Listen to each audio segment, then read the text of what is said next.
चलिए बहुत बहुत स्वागत है आप सभी का एक बार फिर से भारत और इसके साथ ही दोस्तों इंग्लैंड के बीच खेली जा रही 5 मुकाबलों की टेस्ट श्रृंखला के चौथे मुकाबले के अंतर्गत अब ये मुकाबला भाई साहब डिसाइडर मुकाबला होने वाला, सबसे बड़ा रोमांचक मुकाबला होने वाला।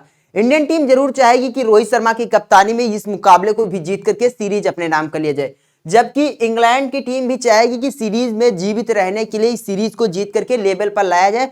बट मैं शुरुआत से ही बता रहा हूं कि इंडियन टीम इस मुकाबले में एक बार फिर से फेवरेट रहने वाली, और मेरी प्रेडिक्शन से भैया शुरुआत में प्रेडिक्शन लीजिए आप, इंडियन टीम मुकाबला जीतेगी। अब कौन से खिलाड़ी आपकी फैंटेसी टीम के लिए इंपॉर्टेंट होंगे, पिच किस तरीके से होने वाली है, दोनों टीमें किस लाइनअप के साथ उतरने वाले, और सब कुछ अगर आपको जानना है तो 10 से 12 मिनट का ये वीडियो होगा। अगर आप पूरा देख लेते हो फिर भाई साहब मेरी गारंटी, जिस तरीके से आप तीसरे टेस्ट मुकाबले में अच्छा खासा विन किए थे, इस मुकाबले में भी अच्छा खासा विन करने वाला। तो चलिए आइए बात करते हैं इस मुकाबले के बारे में। बाकी वीडियो पसंद आ जाए तो लाइक कर देना और चैनल को भी सब्सक्राइब कर लेना, और इस मुकाबले से लेकर के कोई भी सवाल हो तो कमेंट जरूर कीजिएगा।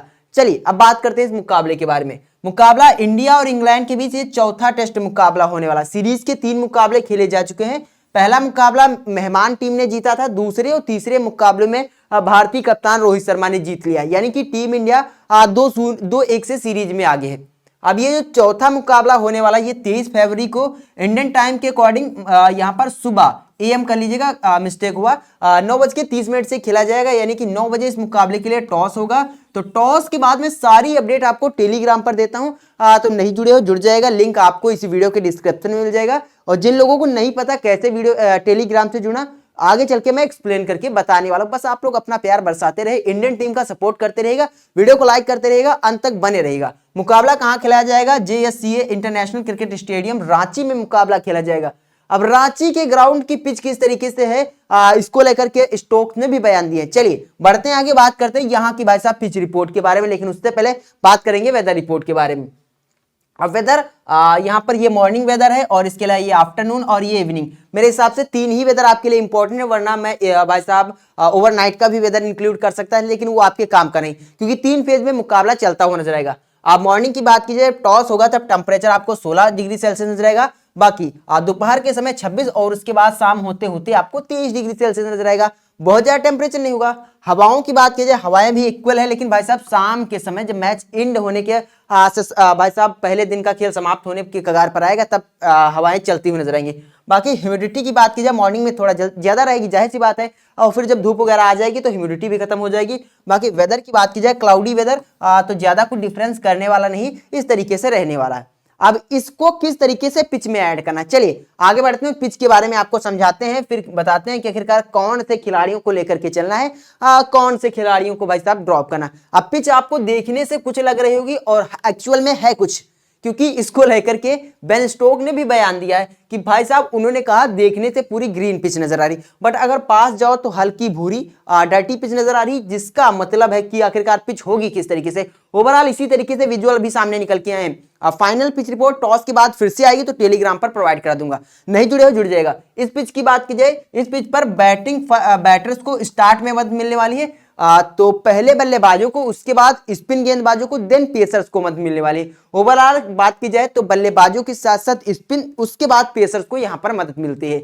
तो किस कंडीशन में कौन से बल्लेबाजों को ज्यादा लेकर के चलना है, इस पिच की बात की जाए, जो टीम पहले बल्लेबाजी कर रही उनके बल्लेबाजों को इंक्लूड कर लेना है।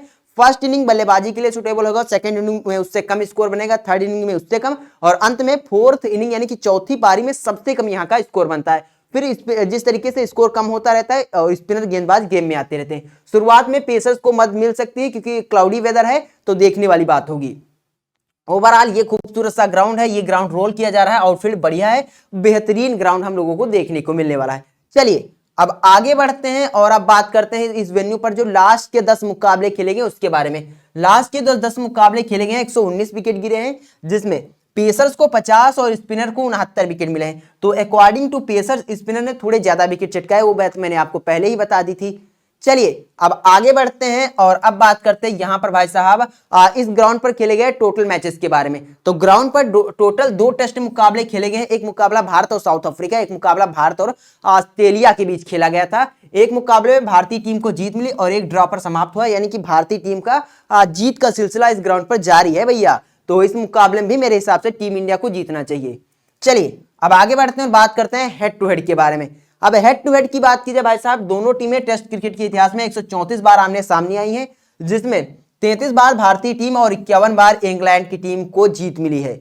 कुल मिलाकर के इंग्लैंड की टीम को भले जीत मिले, लेकिन यहां पर भारत में मुकाबले खेले हैं, पूरी तरीके से यहां पर भारत इंग्लैंड की टीम संघर्ष करती हुई हम लोगों को नजर आ रही। इसके अलावा रीसेंट फॉर्म की बात की जाए, लास्ट 5 में से इंडियन टीम 3 मैचेस जीत करके आ रही और ये लगातार 2 बैक टू बैक जीतती हुई आ रही। इसके अलावा इंग्लैंड की बात की जाए, लास्ट 5 में से 2 जीत, 1 ड्रा और 2 हार करके आ रही हैं। इनकी बात की जाए, बैक टू बैक लगातार 2 मुकाबले हार चुकी हैं। ओवरऑल टीम इंडिया इस मुकाबले में एक बार फिर से फेवरेट रहने वाली है। इंडियन टीम ही मेरी प्रिडिक्शंस होने वाली। चलिए अब आगे बढ़ते हैं और बताते हैं कि आखिरकार फ्री में अगर आपको इस मुकाबले की टीम चाहिए तो टेलीग्राम से आपको कैसे जुड़ना। टेलीग्राम से जुड़ने के लिए आपको कुछ नहीं करना होगा। यहाँ पर आपको मोर का लिखा हुआ नजर आएगा, मोर ऑप्शन होगा, लेकिन उसके नीचे सब्सक्राइब का बटन भी है, तो सब्सक्राइब कर दीजिए और इधर से लाइक भी कर दीजिए। अब इस पर क्लिक करना, जब सब्सक्राइब लाइक कर देना, इस पर क्लिक करोगे तो इस तरीके का पेज ओपन होगा। यहाँ पर आपको लिंक मिल जाएगा हमारे टेलीग्राम का, इस लिंक पर आप क्लिक करोगे, इस तरीके का एक पेज ओपन होगा। यहाँ पर आपको ज्वाइन नाउ का ऑप्शन मिल जाएगा, इस पर क्लिक करना। यहाँ पर दोस्तों हमारे टेलीग्राम से जुड़ जाओगे, जहां पर आपको सब कुछ फ्री मिलता है। फ्री में टीम, फ्री में सारी टीमें, WPL भी स्टार्ट हो गया, WPL की वीडियो ऑलरेडी आ चुकी है, उसकी भी टीम यहीं पर मिलने वाली, तो जुड़िएगा जरूर क्योंकि सब कुछ फ्री मिलता है। उम्मीद करते हैं आप लोग जरूर जुड़ जाओगे। चलिए बढ़ते हैं आगे, बात करते हैं प्लेइंग 11 के बारे में। मोस्ट लाइकली यही इंडियन टीम की प्लेइंग 11 होने वाली है। इसमें अगर चेंजेस हो सकते हैं तो रजत पाटीदार की जगह पर देवदत्त पाडिक्कल को इंक्लूड किया जाएगा, बाकी कोई चेंजेस नहीं होने वाले। बुमराह खेलेंगे नहीं क्योंकि उनको रेस्ट दिया जा चुका है, बाकी राहुल फिट नहीं है, अय्यर भी फिट नहीं है, तो यह इंडियन टीम की प्लेइंग 11 होने वाली है। चलिए अब बात करते हैं खिलाड़ियों के बारे में। रोहित शर्मा की बात की जाए, इस ग्राउंड पर भाई साहब खेलना पसंद करते हैं। ओवरऑल टेस्ट के 58 मुकाबलों में 4001 रन है, एवरेज भी बढ़िया है, तो और अच्छे खासे फॉर्म में है, तो इंपॉर्टेंट प्लेयर है। रोहित को बैक कर लें और इस ग्राउंड पर भी आपको कुछ रिकॉर्ड दिखाएंगे, गजब के रिकॉर्ड है, तो इंपॉर्टेंट खिलाड़ी हैं। यशस्वी और रोहित दोनों ओपनर इंडियन टीम की बेहतर फॉर्म में है, तो दो के दोनों को बैक कर लेना। हेड टू हेड की टीम हो या फिर जीएल की टीम हो, स्पेशली जीएल की टीम में यशस्वी जायसवाल को अपना कप्तान ट्राई कर सकते हो, मैं जीएल में रिकमेंड करूंगा। इसके अलावा बढ़ते हैं आगे, गिल की बात करते हैं। गिल स्पेशली हाल फिलहाल में देखा गया, फर्स्ट इनिंग में अच्छी बल्लेबाजी होती नहीं, सेकंड इनिंग में बल्लेबाजी करने का अच्छा प्रयास करते हैं, लेकिन ये विकेट कह रहा है आप फर्स्ट इनिंग में अच्छी बल्लेबाजी कर सकते हो, सेकंड इनिंग में भी नहीं कर सकते हो। यानी कि अगर इंडियन टीम सेकंड बैटिंग करती है तो गिल को बिल्कुल ड्रॉप कर देना। अगर बैटिंग फर्स्ट करती है तो मतलब कि पहली इनिंग और थर्ड इनिंग में गिल बल्लेबाजी करेंगे तो थोड़ा इंपॉर्टेंट हो जाएंगे, लेकिन सेकंड करेंगे तो सेकंड इंडियन टीम अगर बैटिंग करती है तो सेकंड और फोर्थ इनिंग में इंडियन टीम की बैटिंग आएगी, तो गिल आपके लिए इंपॉर्टेंट नहीं होंगे, तो इस तरीके से गिल को बैक करना। बाकी रिकॉर्ड आपकी स्क्रीन पर है। रजत पाटीदार की बात की जाए, आप 2 मुकाबले खेलने का मौका मिला है, बल्ला चला नहीं, खिलाड़ी जिस तरीके के हैं बल्ला नहीं चला है, बट इस प्लेयर को आप जीएल में ट्राई कर लेना, जीएल की टीम में इंक्लूड कर सकते हो। सरफराज खान इंपॉर्टेंट है, विकेट कीपर से ध्रुव जुरैल, दोनों इंपॉर्टेंट है। रिकॉर्ड आपकी स्क्रीन पर, लास्ट मुकाबले में अपने पास 2 के दोनों खिलाड़ी थे, अच्छे पॉइंट देकर के गए थे। चलिए अब आगे बढ़ते हैं और बात करते हैं यहाँ पर Ravichandran Ashwin, Ravindra Jadeja, most important MP, अभी से लिख लीजिए इनके ऊपर। भैया मोस्ट इंपॉर्टेंट होने वाले, ज्यादा बात नहीं करेंगे, रिकॉर्ड आपकी स्क्रीन पर है।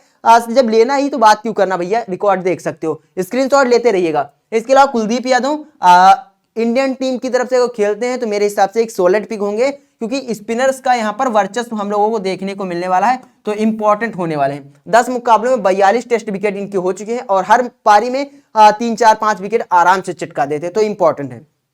इसके अलावा मोहम्मद सिराज और मुकेश कुमार, दोनों में से एक के साथ जाना मैं रिकमेंड करूंगा। आप मोहम्मद सिराज के साथ जाइए, मुकेश कुमार को ड्रॉप कर दीजिएगा, क्योंकि पेसर्स को उतनी मदद है नहीं, ऑलरेडी हम लोगों ने स्पिनर्स का चयन कर लिया। तो ये रहने वाला है इंडियन टीम के खिलाड़ियों का ओवरऑल।